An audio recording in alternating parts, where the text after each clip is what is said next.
Assalamualaikum warahmatullahi wabarakatuh. Perkenalkan, kami dari kelompok 2 dengan anggota saya Diah Kusmaningrum dengan NIM 8528946 dan saya Failia Nurani dengan NIM 858947332 dan saya Frida Paramita dengan 8589479. Saya Devi Rahmawati dengan NIM 858948633. Baik, kami akan melakukan kegiatan praktikum IPA dengan materi penerimaan lingkungan yaitu pengaruh deterjen terhadap perdagangan pada kacang hijau. Tujuan kegiatan praktikum kami yaitu mengamati pengaruh deterjen terhadap perkecambahan kacang hijau. Alat dan bahan yang akan kami gunakan dalam kegiatan praktikum yaitu ada air 1000 ml, deterjen, kacang hijau, gelas ukur, alat tulis seperti penggaris, pulpen, dan tabel pengamatan, sendok dan centong, kapas, 7 botol plastik ukuran 600 ml yang sudah ditempeli label, 7 gelas plastik untuk perkecambahan, karet gelang, dan plastik hitam. Tahap pertama yaitu rendam kacang hijau dengan air, lalu pisahkan kacang hijau dan kotoran yang mengapung. Setelah itu, isi setiap gelas plastik yang sudah diberi label dan juga kapas dengan 10 butir kacang hijau. Pada tahap yang kedua, yaitu tambahkan air sebanyak 1000 ml.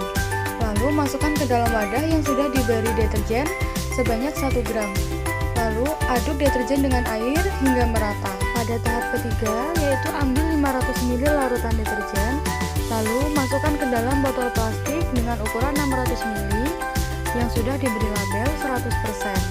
Nah, untuk membuat kadar deterjennya lebih rendah, maka tambahkan sisa larutan deterjen 500 ml dengan air sebanyak 500 ml. Lalu, tuangkan pada botol plastik dengan label 50% sebanyak 500 ml.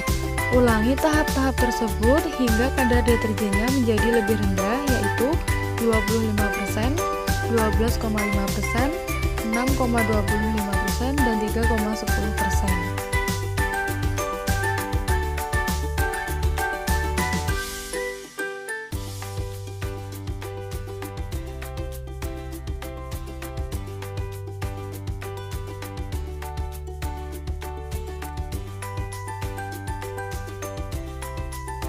Untuk botol plastik dengan label kontrol, tambahkan air tanpa deterjen sebanyak 500 ml.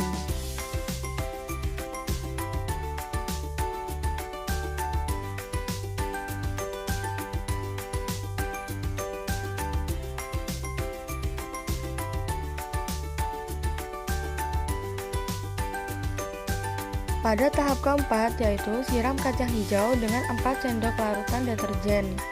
Contohnya, pada gelas kacang hijau dengan label 100%, maka tambahkan juga deterjen dengan label 100%.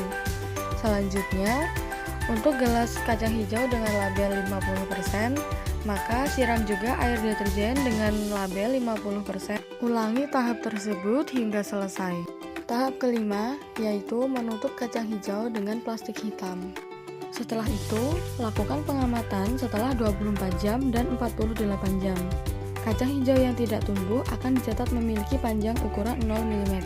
Apabila kacang hijau tumbuh, maka diukur menggunakan penggaris atau mistar.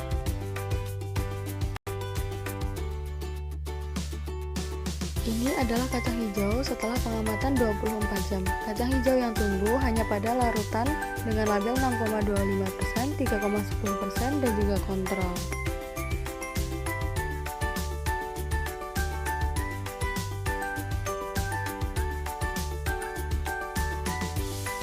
Ini adalah hasil pengamatan setelah 48 jam. Kacang hijau pada label 100%, 50%, dan 25% tidak tumbuh dan berwarna hitam. Pada label 12,5%, tumbuh sedikit, 6,25% hanya tumbuh sedikit, 3,10% tumbuh sedikit, dan pada label kontrol, kacang hijau sudah berubah menjadi kecambah. Baik, itulah kegiatan praktikum IPA dari kelompok kami. Semoga kegiatan praktikum IPA kali ini bermanfaat bagi kita semua. Sekian dari kami. Wassalamualaikum warahmatullahi wabarakatuh. Terima kasih.